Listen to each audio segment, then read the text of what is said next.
Good morning, all of you.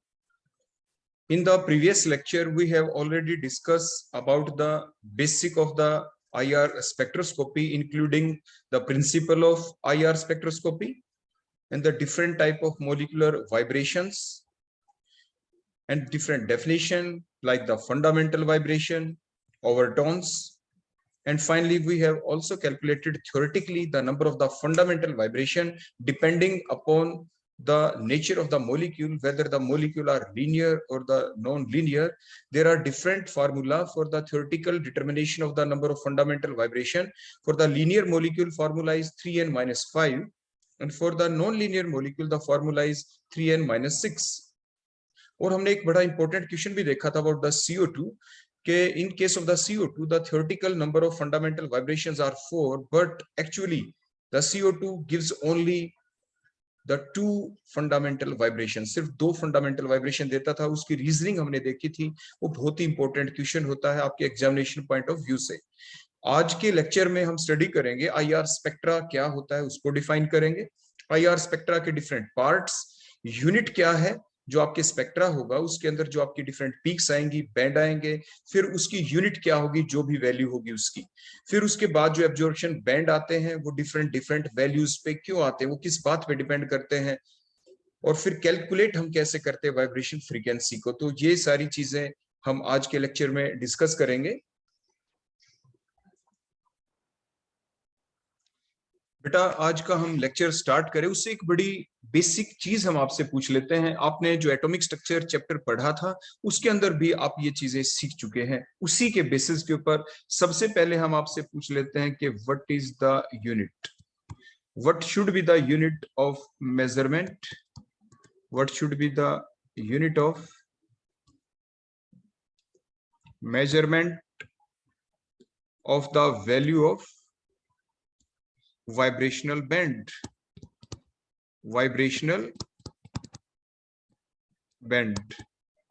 ये अक्सर आपके एग्जाम में आ चुका होता है क्वेश्चन कि यूनिट के बारे में भी. आप कहेंगे सर यूनिट का क्वेश्चन तो कोई ऐसा है नहीं जो एग्जाम में आए, लेकिन फिर भी आ जाता है. देखो किस फॉर्म में पूछा जाएगा. आप हमें ये बताएं कि एक फार्मूला होता है एनर्जी का कि E इज इक्वल टू, बताएं जल्दी से, प्लैंक साइंटिस्ट ने क्या कहा था. प्लैंक जो साइंटिस्ट था उसने एक फार्मूला दिया था एनर्जी रिलेशन का. बताओ क्या था. E is equal to H, आगे बताओ H क्या. हाँ H न्यू. ठीक है बेटा. तो इट मींस यहां से आपने क्या सीखा. E is equal to H nu, और न्यू किसके इक्वल होता है, nu is equal to frequency, nu is equal to C upon lambda. हाँ ठीक है बेटा, C अपॉन लैम्डा. अब साथ के साथ ये बता दें कि 1 अपॉन लैम्डा किसके इक्वल होता है. 1 अपॉन लैम्डा न्यू बार. हाँ वो न्यू बार के इक्वल होता है. यहाँ पे जो न्यू है, what is that new, that is the frequency. What is lambda, wavelength. What is new bar, wave number. हाँ दैट इज वेव नंबर. ठीक है. तो मीन्स आपने यहां से क्या सीखा कि जो एनर्जी है that is directly proportional to nu, it is inversely proportional to lambda, and it is also directly proportional to nu bar. जो आपकी एनर्जी है ये किसके डायरेक्टली प्रोपोर्शनल है, फ्रीक्वेंसी के, और वेव नंबर के तो डायरेक्टली प्रोपोर्शनल है, और वेवलेंथ के इनवर्सली प्रोपोर्शनल होती है. किसी भी चीज को कैलकुलेट करना, जैसे जब आप कैलकुलेशन करते हैं, कैलकुलेशन इजी कब होती है, जो डायरेक्टली प्रोपोर्शनल चले. कोई चीज आपने दुगनी कर दी, डबल कर दी, जैसे वेव नंबर की वैल्यू डबल हो जाएगी अगर एनर्जी डबल है तो, क्योंकि डायरेक्टली प्रोपोर्शनल है. मींस आमतौर पे जो वाइब्रेशनल जो फ्रीक्वेंसी होती है, वाइब्रेशनल जो बैंड आते हैं, इनकी जो वैल्यू होती है, उस वैल्यू के आगे कोई ना कोई हमें यूनिट लगानी पड़ती है. वो यूनिट क्या होगी, वो यूनिट क्या होगी, क्योंकि एनर्जी ही तो देखनी है. डिफरेंट एनर्जी आर रिक्वायर्ड, अलग अलग एनर्जी चाहिए बेटा, अलग अलग एनर्जी की जरूरत पड़ती है. तो अलग अलग जो एनर्जी होगी, एनर्जी का रिलेशन फ्रीक्वेंसी के साथ भी है, वेवलेंथ के साथ भी है, वेव नंबर के साथ भी है. तो इसीलिए हम जो फ्रीक्वेंसी की यूनिट क्या होती है, बताओ कौन बच्चा बताएगा बेटा, शाबाश बताओ. फ्रीक्वेंसी की यूनिट, न्यू की यूनिट, फ्रीक्वेंसी की यूनिट टाइम इनवर्स. हाँ बिल्कुल सही, time inverse means second inverse. What is the unit of wave number, चलो वेवलेंथ की बता दो पहले. हाँ सेंटीमीटर या मीटर वेवलेंथ की. तो जैसे अभी आपने बताया वेव नंबर की, तो सेंटीमीटर इनवर्स हो जाएगी या मीटर इनवर्स, तो ये इनकी यूनिट हो जाएंगे। हमेशा ही हम एनर्जी को, जो वाइब्रेशनल जो बैंड होगा उसकी जो वैल्यू हम मेजर करते हैं आईआर स्पेक्ट्रोस्कोपी के अंदर, वो हम वेव नंबर की फॉर्म में ही मेजर करते हैं। We will always measure the value of the vibrational band in IR spectroscopy in terms of wave number. अगर आपके एग्जाम में आ जाए तो आप आंसर लिखना वेव नंबर। फिर आपसे पूछा जाता है व्हाई, ऐसा क्यों? फिर आप सिंपल सा जवाब देते हैं जो आपको यहाँ पे दिख रहा है कि the value of vibrational band is measured in term of wave number because the wave number is directly proportional to the energy. बस इतना ही लिखना होता है, इससे ज्यादा नहीं लिखना होता आपको। Because the wave number is directly proportional to, बेटा क्या होती है? एनर्जी। सिर्फ इतना लिखना है आपको। 1 मार्क्स का क्वेश्चन आना होता है आपके एग्जाम में। आप भी ध्यान देना, जब आपके 1 मार्क्स के क्वेश्चन आए उसमें हो सकता है ऐसा क्वेश्चन आपको मिल जाए तो सिर्फ आपको ये फार्मूला लिखना है जैसे मैंने आपके सामने लिखा, और सिंपल सा आप आंसर दे देंगे जैसे मैंने आपको अभी बताया। व्हाई, बोलो, what is the unit of measurement of vibrational band? Wave number is the answer. Wave number unit क्या होगी? Centimetre inverse. सेंटीमीटर इनवर्स में ही रीडिंग ली जाती है, मीटर इनवर्स में रीडिंग नहीं मिलेंगी आपको, वैल्यूज नहीं मिलेंगी।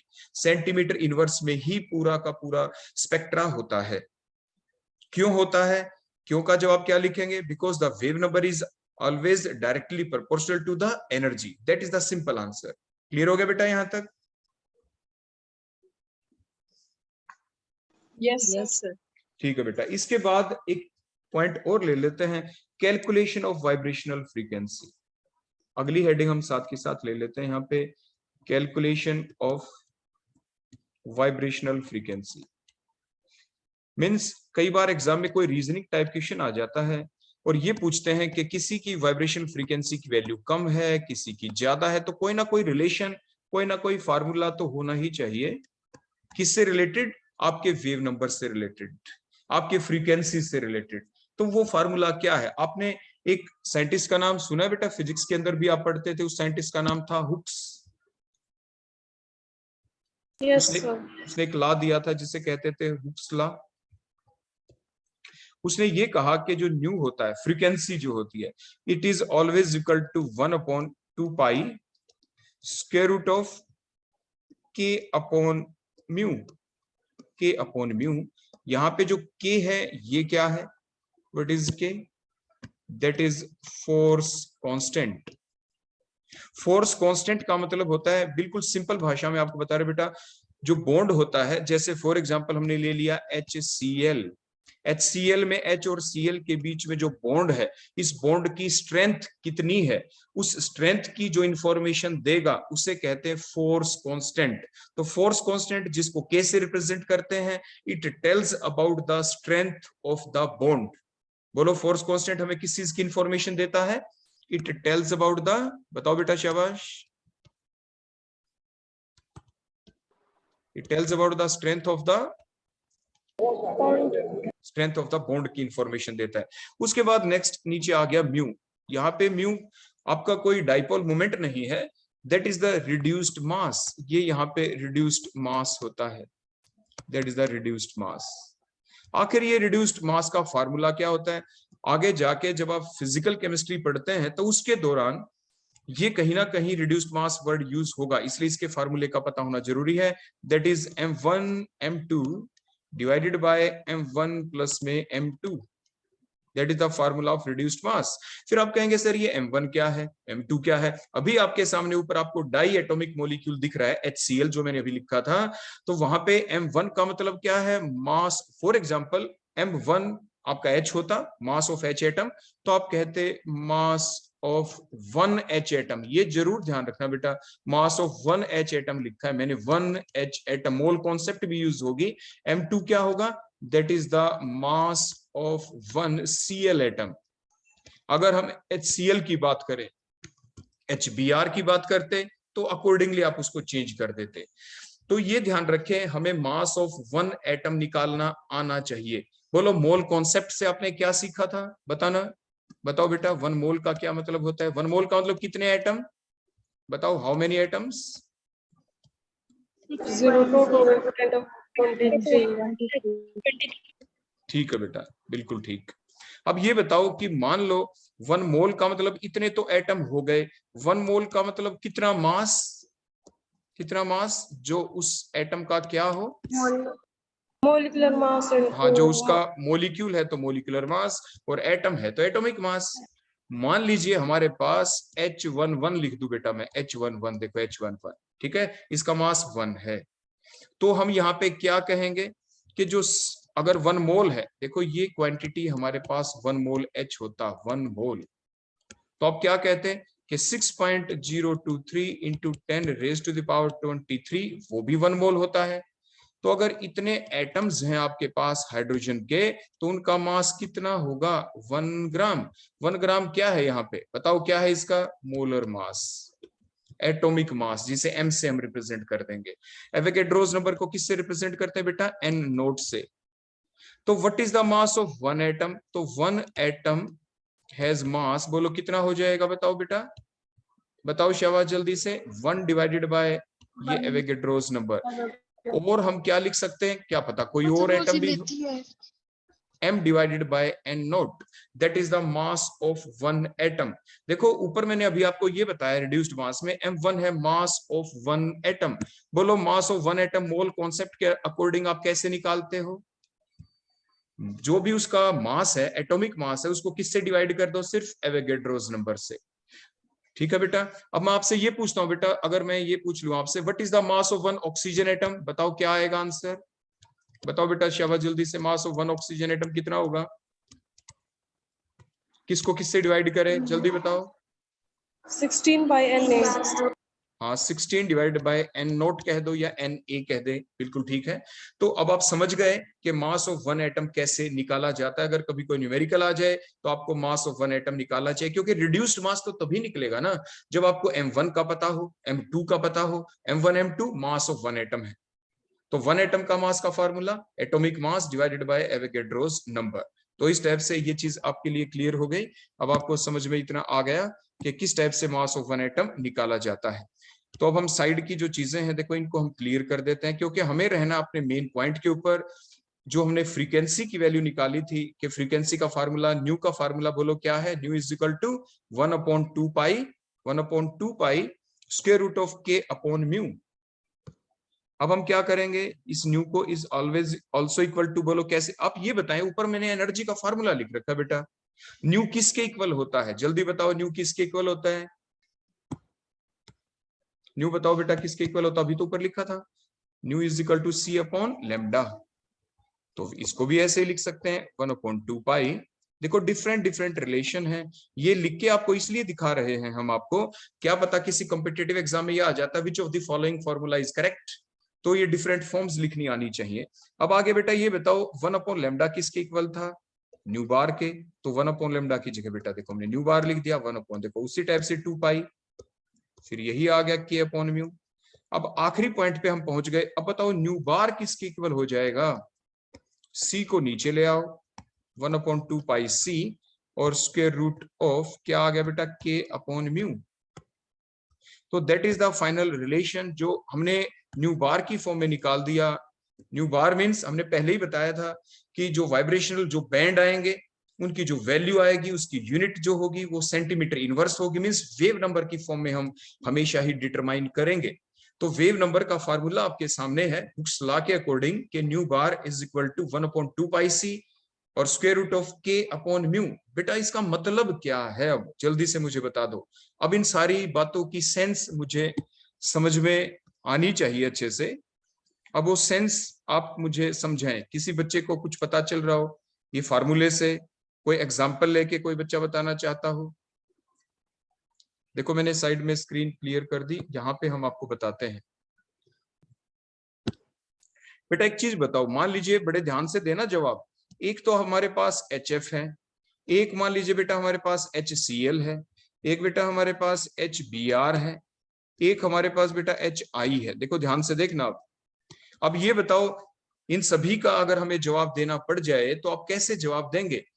देखो जब भी एनर्जी बाहर से आके गिरी, देखो ऐसे IR रेडिएशंस, बॉन्ड में वाइब्रेशन पैदा हो गई, देखो ऐसे वाइब्रेशन, IR रेडिएशन जब डली बोलो IR रेडिएशन जब हम किसी ऐसे मॉलिक्यूल में डालें सिलेक्शन रूल के अनुसार जिसमें net value of dipole moment हो, तो बॉन्ड के अंदर वाइब्रेशन आपकी क्रिएट हो जाती है, वाइब्रेशन प्रोड्यूस हो जाती है। अब ये बताओ इन सभी बॉन्डों के अंदर वाइब्रेशन हम क्रिएट करना चाहते हैं, किस बॉन्ड में थोड़ी सी एनर्जी देते ही वाइब्रेशन क्रिएट हो जाएगी? उस बॉन्ड में जो सबसे वीक होगा। जो बॉन्ड सबसे वीक होगा जल्दी हिलेगा, कम एनर्जी देनी पड़ेगी। देखो बेटा यही तो हमने सीखा था, बताया था ना, के का मतलब क्या है, फोर्स कांस्टेंट मींस बॉन्ड की स्ट्रेंथ। देखो मैं दोबारा से लिख रहा हूं, के का मतलब बॉन्ड की स्ट्रेंथ। देखो अगर बॉन्ड की स्ट्रेंथ लेस है, देखो फार्मूला भी कहता है यही, अगर बॉन्ड की स्ट्रेंथ कम है मतलब बॉन्ड अगर आपका वीक है तो उसके अंदर वाइब्रेशन क्रिएट करने के लिए less energy is required, less energy की जरूरत पड़ेगी। लेस एनर्जी का मतलब less value of wave number होगी, इसकी भी लेस वैल्यू ही होगी। आगे बेटा बात समझ में इतनी? Yes. क्योंकि इसके ऊपर हाँ इसके ऊपर रीजनिंग टाइप क्वेश्चन बेटा बनने होते हैं आपके। अब आप जल्दी से ये बता दो इन सभी के अंदर से सबसे लंबा बॉन्ड कौन सा है? वैसे मैंने डायग्राम में दिखा रखा है, HF है, HCl है, HBr है, HI। हाँ HI बॉन्ड सबसे लंबा है। सबसे लंबा है तो बॉन्ड वीक होगा या स्ट्रॉन्ग बेटा? Weak. हाँ सबसे वीक होगा। अब वीक होगा तो इस बॉन्ड में वाइब्रेशन क्रिएट करने के लिए बोलो हमें कम एनर्जी देनी पड़ेगी या ज्यादा? Come energy. ठीक है बेटा, आप ये समझ गए ये बातें। अब देखो मैं एक एग्जांपल और लेके दिखाता हूं, आप फिर से बताना उसके अंदर इसी हुक्स लॉ को यूज करते हुए आप हमें बताएंगे। बेटा ये बताओ कि हमने क्या किया, एक तो हमारे पास बेटा C और C के बीच में सिंगल बॉन्ड, ध्यान देना ये लंबा बॉन्ड है। अगर मैं C और C के बीच डबल बॉन्ड बनाऊं तो बेटा बॉन्ड छोटा दिखाऊं या बड़ा दिखाऊं इससे? बताओ बेटा। हाँ इससे और छोटा हो जाएगा, क्योंकि दो बॉन्ड बनने का मतलब है दो कार्बन एटम के बीच अट्रैक्शन बढ़ गई। अगर मान लीजिए बेटा मेरे को ट्रिपल बॉन्ड दिखाना है तो मैं बॉन्ड और भी छोटा दिखाऊं या कैसा दिखाऊं बेटा? और भी छोटा दिखाना पड़ेगा, ठीक है। अब ये बताओ सबसे वीक बॉन्ड कौन सा है? बताओ बेटा जल्दी से बोलो। CC सिंगल बॉन्ड क्या होगा सबसे? Weak bond. हाँ सबसे वीक बॉन्ड है। सबसे स्ट्रॉन्ग बॉन्ड कौन सा होगा? C triple bond. हाँ ये इन तीनों में सबसे स्ट्रॉन्ग बॉन्ड होगा, ठीक है बेटा। एग्जाम में ऐसे ही पूछी जाती है बातें। अब सबसे वीक सबसे स्ट्रॉन्ग का पता चल गया। अब ये बताएं कौन सा bond high value of frequency पे आएगा, कौन सा बॉन्ड हाई वेव नंबर पे आएगा, किस बॉन्ड के अंदर वाइब्रेट करने के लिए, वाइब्रेशन पैदा करने के लिए सबसे ज्यादा एनर्जी देनी पड़ेगी? बोलो सबसे ज्यादा एनर्जी कहां पे देनी पड़ी? C triple bond. C. हाँ यहाँ पे हमें more energy is required, more energy is required to cause या to produce the vibration in the bond, to cause the vibration in the bond. इस बॉन्ड में वाइब्रेशन क्रिएट करने के लिए हमें सबसे ज्यादा एनर्जी देनी पड़ेगी, और सबसे कम किस में देनी पड़ेगी एनर्जी बताओ? सबसे कम एनर्जी किस में देनी होगी? C सिंगल बॉन्ड C में सबसे कम एनर्जी देनी होगी। और ये पाया गया बेटा, देखो ये पाया गया C सिंगल बॉन्ड में जो एनर्जी देनी पड़ती है ना, दैट इज ये इतनी एनर्जी देनी पड़ती है 1300 से लेके 800 सेंटीमीटर इनवर्स। ये डाटा आएगा आगे, ये हमें वैल्यू आगे आपको याद कराएंगे हम। और C ट्रिपल बॉन्ड C के अंदर जो एनर्जी यहाँ पे देनी पड़ी दैट इज 2300 से लेके 2100 सेंटीमीटर इनवर्स देनी पड़ी ना। देखो ज्यादा एनर्जी, ज्यादा वेव नंबर की जरूरत पड़ी, यहाँ पे ऊपर कम वेव नंबर की जरूरत पड़ी। इस टाइप से कई बार मैच द फॉलोइंग आ जाता है। मान लो दो बॉन्ड लिख दिए C सिंगल बॉन्ड C और C triple bond C exam में, और ये दो वैल्यू दे दी और आपसे पूछ ली, क्या पूछा बताओ कौन सी वैल्यू किसकी है? तो आपको सिर्फ अपना दिमाग यूज करना पड़ा, आपको फार्मूला यूज करना पड़ा, सिर्फ यही बातें आपको लिखनी पड़ी और क्लियर आपको पता चल गया भाई स्ट्रॉन्ग बॉन्ड है C ट्रिपल बॉन्ड C, इसलिए उसमें ज्यादा एनर्जी लगेगी, ज्यादा वेव नंबर लगेगी, इसलिए उसकी वैल्यू जो 2300 से लेके 2100 सेंटीमीटर इनवर्स है, ये वैल्यू तो C ट्रिपल बॉन्ड C की होगी, और दूसरी वैल्यू 1300 से लेके 800 सेंटीमीटर इनवर्स वो C सिंगल बॉन्ड C की हो जाएगी। आगे ना बेटा बात समझ में? यानी सब कुछ गिवन मिलेगा आपको, आपको सिर्फ क्रॉसिंग करनी है, मैचिंग करनी है, कौन सी वैल्यू किसकी है वो समझकर याद करनी आपको आनी चाहिए। तो वही हमने बताया हुक्स लॉ के बेसिस के ऊपर। क्लियर हो गया बेटा यहां तक? आगे बात समझ में? Yes, sir. ठीक है बेटा। अब इसके बाद नेक्स्ट हम यूज करेंगे बेटा, इसको क्लियर कर देते हैं हम स्क्रीन को। अब नेक्स्ट हम लेते हैं IR स्पेक्ट्रा। नेक्स्ट हमारी हेडिंग आ जाएगी अब IR स्पेक्ट्रा, इंफ्रारेड स्पेक्ट्रा। कि what is infrared spectra? Infrared spectrum कोई और चीज नहीं, it is simply a graph. ये एक ग्राफ है। ये क्या है बेटा? एक ग्राफ होगा। ग्राफ किस चीज के बीच होगा? ग्राफ होगा यहाँ पे एक साइड में तो हम ले लेंगे वाई एक्सिस के ऊपर परसेंटेज एब्जॉर्बेंस, परसेंटेज एब्जॉर्बेंस या परसेंटेज ट्रांसमिटेंस भी ले सकते हैं। और सेकंड हम ग्राफ बोलो किसके साथ करेंगे? अभी हमने बताया था, बोलो वेवलेंथ या वेव नंबर? बताओ शाबाश बेटा। वेव और यूनिट सेंटीमीटर इनवर्स। देखो ऐसे करके। और यहाँ पे जितने भी ग्राफ के अंदर जितने भी बैंड आएंगे वो सारे बेटा इन्वर्टेड आएंगे। देखो मैं बता दूं, देखो इस टाइप से बेटा, ये ध्यान रखना। ये सिंपल पहचान होगी आपके किसी भी स्पेक्ट्रा की। IR स्पेक्ट्रोस्कोपी के अंदर जो बैंड आते हैं इस टाइप से इन्वर्टेड बैंड दिखाई देंगे। और इस बैंड की कोई आपसे रेंज पूछे बेटा ये कहां से कहां तक है, देखो जहां से स्टार्ट हुआ और जहां पे एंड हुआ, ये तो इसका बैंड जो है इसकी रेंज हो जाएगी कि यहां से लेके यहां तक। उसके बाद इसका मिड पॉइंट लें तो ये इसकी, और एक ही वैल्यू बतानी हो तो मिड पॉइंट ले लें, रेंज बतानी हो तो एक एंड से दूसरे एंड तक आप ले लें। पहली बात। दूसरी चीज जब कभी भी ये ग्राफ आता है यहाँ पे इसके अंदर आपके डिफरेंट स्पेक्ट्रा भी लेंगे हम बाद में, उनको हम आपको एक्सप्लेन भी करेंगे आपके सामने। तो सबसे पहले हम सिंपल डेफिनेशन ही लिख देते हैं कि how will you define the term IR spectrum. Exam में आ जाए, बोलो बेटा कैसे लिखेंगे?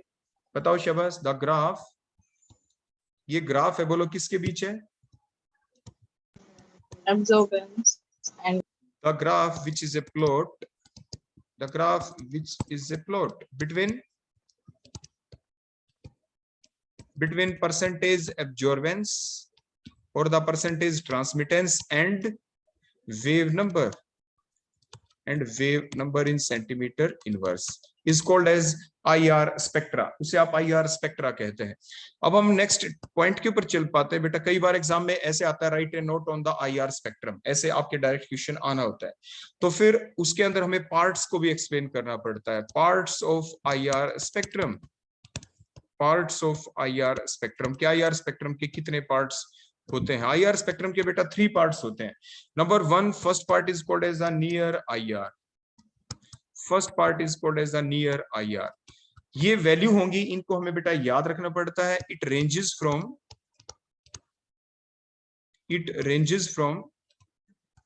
1 to 500 मींस 12,500 सेंटीमीटर इनवर्स से लेके 4,000 centimetre inverse, 4,000 centimetre inverse. And it is also called as the overtone region. It is also called as overtone reason.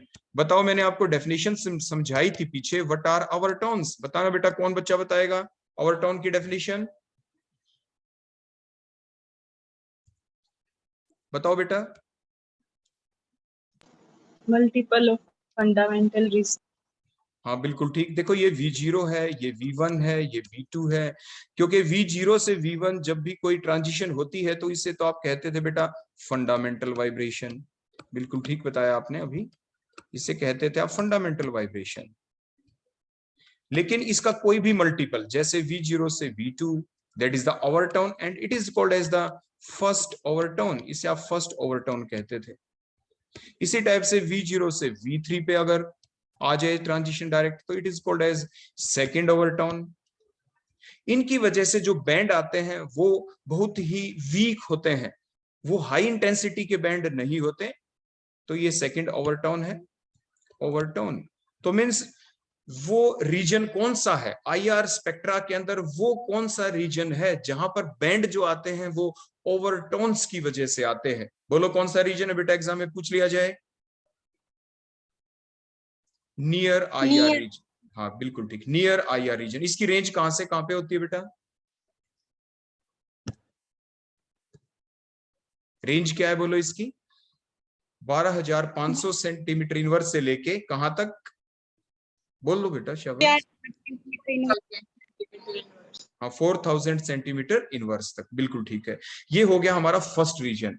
अब इसके बाद हम चलते हैं अपने सेकंड रीजन की तरफ, that is called as the middle IR। उसे आप कहते हैं बेटा मिडल IR। Middle IR। जो मिडल IR होता है इसकी जो रेंज है that is from 4000 centimetre inverse से लेके 667 सेंटीमीटर इनवर्स। बोलो मिडल IR की रेंज कहां से कहां पे होती है? 4000 से लेके 667 centimetre inverse, that is the range of middle IR। और जो ये मिडल IR है ये बहुत इंपॉर्टेंट रीजन होता है बेटा। इसके फर्दर दो पार्ट होते हैं। फर्स्ट पार्ट इज कॉल्ड है, जो सबसे इंपॉर्टेंट है बेटा, हमारा सबसे पहले जो ध्यान भी जाता है ना वो इसी पॉइंट के ऊपर जाता है, and it is called as functional group region. It is called as functional group region. And second is called as, वो भी काफी इंपॉर्टेंट है, that is called as fingerprint region. Finger, बेटा आपने सुना है ना अपने फिंगरप्रिंट्स के बारे में कि आपके फिंगरप्रिंट जैसे फिंगरप्रिंट दुनिया में किसी दूसरे इंसान के नहीं हो सकते। Fingerprint region. इसी टाइप से दो कंपाउंडों के जो बैंड हैं, देखो जो ये बैंड है ना मेरा बेटा IR स्पेक्ट्रा के अंदर जितने भी बैंड आएंगे, फिंगरप्रिंट रीजन के अंदर बैंड एक कंपाउंड के जो हैं वो दूसरे कंपाउंड के वहां पर कभी हो ही नहीं सकते। दो कंपाउंड का, दो अलग अलग कंपाउंड का फिंगरप्रिंट रीजन एक जैसा कभी नहीं होगा। इसीलिए जब कभी भी दो कंपाउंड को कंपेयर करना हो तो हम कौन से रीजन को कंपेयर करते हैं? Fingerprint region. वहीं से एकदम पता चल जाता है कि ये दो कंपाउंड अलग है। मान लो बेटा मैं आपके पास लेबोरेटरी में आ गया, मैंने आपको दो कंपाउंड के स्पेक्ट्रा दे दिए, वो दोनों स्पेक्ट्रा बिल्कुल आपके सामने रखे बेटा, उसमें बैंड दिख रहे हैं। आप एकदम क्या करोगे? आप फिंगरप्रिंट रीजन को देखोगे और आप देखा आपने कि फिंगरप्रिंट रीजन दोनों का एक जैसा है, तो आप क्या कह दोगे? सर ये तो दोनों एक ही कंपाउंड है। मैंने कहा ऐसा क्यों? आप कहोगे सर फिंगरप्रिंट रीजन में दोनों के जो बैंड है ना बिल्कुल एक जैसे हैं, एक ही वैल्यू के ऊपर हैं। तो इसीलिए हम आपको यही बता रहे हैं कि दो कंपाउंड एक जैसे हैं तो उनका फिंगरप्रिंट रीजन एक जैसा होगा, अदरवाइज एक जैसा हो ही नहीं सकता। मिथेनॉल का मैंने एक स्पेक्ट्रा दे दिया, दूसरा भी मिथेनॉल का दे दिया, आपको नहीं पता, और मैंने जानबूझ के दोनों स्पेक्ट्रा मिथेनॉल के दे दिए।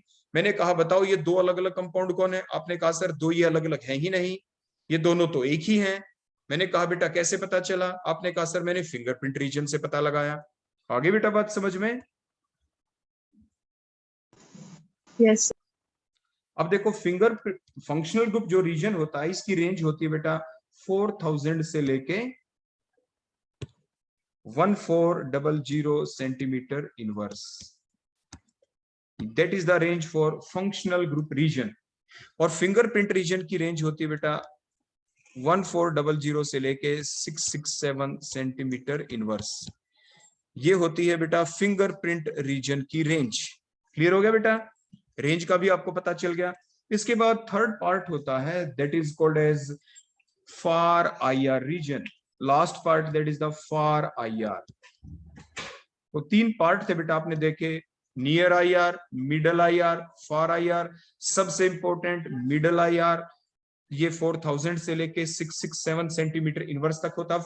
जो फार IR रीजन है इसकी रेंज होती है बेटा 667 से लेके 50 सेंटीमीटर इनवर्स।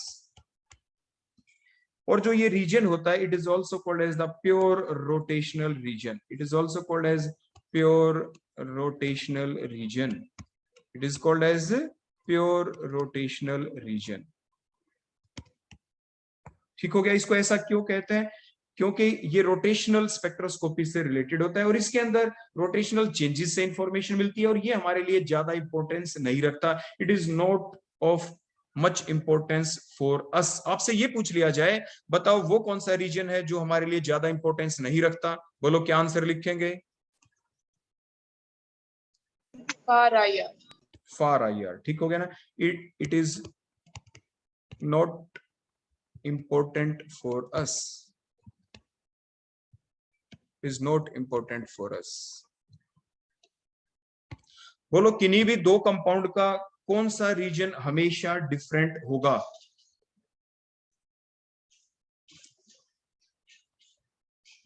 बताओ किन्हीं भी दो डिफरेंट कंपाउंड का कौन सा रीजन? हाँ फिंगरप्रिंट रीजन, बिल्कुल ठीक है बेटा, वो फिंगरप्रिंट रीजन होगा। तो मैं जो फिंगरप्रिंट रीजन होता है इसके अंदर जो बैंड हमें मिलते हैं, इसके अंदर जितने भी बैंड मिलेंगे, ये जो फिंगरप्रिंट रीजन होता है it is used for the identification of the compound. इसलिए हम क्या कहते हैं फिंगरप्रिंट रीजन क्या काम आता है? It is used for the identification of the compound. ये किसी भी कंपाउंड के आइडेंटिफिकेशन के लिए यूज किया जाता है। आगे बेटा बात समझ में क्लियर हो गया यहां तक? तो एग्जाम में कई बार ये 2 मार्क्स या 3 मार्क्स का इतना सा हिस्सा आ जाता है, that is called as the IR spectrum. इसे आईआर स्पेक्ट्रम कहा जाता है। आगे बेटा यहां तक बात समझ में? Yes, sir. ठीक है बेटा, अब कुछ क्वेश्चन पूछ लेता हूं आपसे, जो आज मैंने काम कराया उसके अंदर से कुछ कुछ बातें पूछ लेते हैं, आप जल्दी जल्दी से मुझे जवाब देंगे। बेटा मैंने आपके सामने एक फार्मूला लिखा था कि nu bar is equal to 1/2 pi c square root of k upon mu. ये फार्मूला लिखा था, ठीक है। इसी के बेसिस के ऊपर बताएं बेटा, मान लो आपके पास एक CH बॉन्ड है, लेकिन ये CH कार्बन के इधर सिंगल बॉन्ड है, मतलब एल्केन्स के अंदर है CH बॉन्ड। एक बेटा CH बॉन्ड है हमारे पास CH है, लेकिन एल्कीन्स के अंदर है। देखो ये मैंने देखो बॉन्ड भी पूरे कर दिए, ये एल्कीन्स के अंदर बेटा CH बॉन्ड। अब तीसरा है बेटा C ट्रिपल बॉन्ड C लगा दिया मैंने यहाँ पे, ये है CH बॉन्ड, ये है एल्काइंस के अंदर। अब ये बताओ कौन सा CH बॉन्ड स्ट्रॉन्ग है, कौन सा CH बॉन्ड वीक है, और कैसे बताएंगे? जल्दी बताओ बेटा। सबसे पहले क्या निकालने की कोशिश करेंगे आप सभी के अंदर से? जो सेंट्रल एटम कार्बन है, कार्बन से H लगा हुआ है। हमारा क्वेश्चन है CH बॉन्ड तीनों में है, एल्केन में भी देखो CH बॉन्ड है, ये रहा, एल्कीन में भी है, देखो ये रहा CH बॉन्ड, एल्काइंस में भी है, देखो ये रहा CH बॉन्ड। कौन सा CH बॉन्ड वीक है, कौन सा CH बॉन्ड स्ट्रॉन्ग है, ये हमें पता लगाना है। बताओ बेटा शाबाश, जल्दी से क्या करें इसके लिए? Hybridization sir. हाँ हाँ बिल्कुल ठीक, हाइब्रिडाइजेशन। आपका जो एल्केन है, एल्केन के अंदर जो कार्बन है बेटा, सारे बॉन्ड कैसे हैं? चारों के चारों sigma bond. Formula hybridization state निकालने का होता है आपका सिग्मा बॉन्ड प्लस में लोन पेयर। तो इसीलिए जो पहला केस है एल्केन, उसमें तो 4 सिग्मा थे, लोन पेयर कोई नहीं, तो 4। 4 का मतलब sp3। sp3 का मतलब बोलो बेटा कितने परसेंट s कैरेक्टर? 25%। ठीक है बेटा, 25% एस कैरेक्टर। सिमिलरली आप नेक्स्ट बताएं, एल्कीन के अंदर देखो एक सिग्मा, एक पाई, ये भी सिग्मा, ये भी सिग्मा, मतलब 3 सिग्मा हो गए, लोन पेयर कोई है नहीं, तो 3 का मतलब sp2। sp2 का मतलब बोलो हाइब्रिडाइजेशन क्या हो गई? sp2 एस कैरेक्टर कितने परसेंट? 33%। 33% एस कैरेक्टर, बिल्कुल ठीक है। अब लास्ट वाले केस में चलते हैं। लास्ट वाले केस में आपने देखा तो CH बॉन्ड, ये सिग्मा बॉन्ड, एक सिग्मा, और ये बचे हुए 2 पाई बॉन्ड होते हैं, तो 2 ही सिग्मा हुए, तो 2 + 0 = 2, तो sp हाइब्रिडाइजेशन हो गई। तो बोलो कितने परसेंट एस कैरेक्टर बेटा? 50%। तो ये बताएं सबसे ज्यादा इलेक्ट्रोनेगेटिव कार्बन कौन सा है? Triple bond. हाँ, क्योंकि electronegativity is directly proportional to the percentage s character. More the s character more the electronegativity. तो जो लास्ट वाला कार्बन है ये मोस्ट इलेक्ट्रोनेगेटिव होगा, और ऊपर वाला लीस्ट इलेक्ट्रोनेगेटिव होगा। तो जो सबसे ज्यादा इलेक्ट्रोनेगेटिव है वो क्या करेगा? बताओ वो क्या करेगा? अब CH बॉन्ड में दोबारा से ड्रा करूंगा आपके सामने, बोलो वो क्या करेगा? बताओ शाबाश। वो अपने CH बॉन्ड को अपने पास ज्यादा नजदीक तक खींच लेगा, अट्रैक्ट कर लेगा। देखो ऐसे ये बॉन्ड सबसे छोटा होगा, अगले वाला भी खींचेगा लेकिन बॉन्ड थोड़ा लंबा रहेगा, उससे अगले वाला और लंबा रहेगा। क्लियर हो गया? तो इसीलिए जो ट्रिपल बॉन्ड वाले एल्कीन्स है, इसके अंदर जो CH बॉन्ड है, इसकी जो बॉन्ड स्ट्रेंथ है, बॉन्ड स्ट्रेंथ, क्योंकि बॉन्ड छोटा हो गया, इसकी बॉन्ड स्ट्रेंथ सबसे ज्यादा होगी, ये सबसे स्ट्रॉन्ग बॉन्ड होगा। ऊपर वाला बॉन्ड एल्केन के अंदर, एल्केन वाला CH बॉन्ड, ये बॉन्ड सबसे वीक होगा।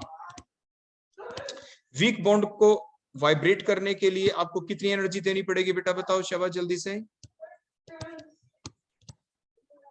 Less energy. हाँ, लेस एनर्जी इज रिक्वायर्ड। और जो नीचे वाला बॉन्ड था स्ट्रॉन्ग बॉन्ड, उसको वाइब्रेट करने के लिए कितनी एनर्जी देनी पड़ेगी बेटा? more More energy is energy. required. ठीक हो गया, क्लियर हो गया ना बेटा? मोर एनर्जी का मतलब मोर कौन सी वैल्यू बेटा? न्यू बार की वैल्यू। लेस एनर्जी का मतलब बेटा बोलो क्या? लेस न्यू बार की वैल्यू। अब आगे बेटा बात समझ में?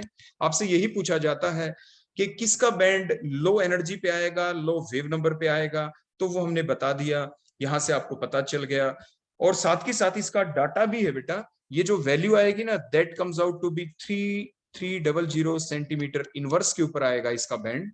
बोलो किसका? एल्काइंस वाला। एल्केन का बैंड देखेंगे तो वो आपका बैंड आएगा बेटा 2850 से लेके 2850 से लेके 2970 2970 सेंटीमीटर इनवर्स के बीच में आएगा। और जो आपके बीच में एल्कीन्स बच गई, उनका जो बैंड आएगा दैट कम्स बिटवीन 3100 से लेके 3000 सेंटीमीटर इनवर्स। क्लियर हो गया बेटा? तो इस टाइप के बेटा रीजनिंग टाइप क्वेश्चन आपसे एग्जाम में पूछे जा सकते हैं on the base of the Hooke's law. Okay बेटा, so that is all about today's lecture. Thank you.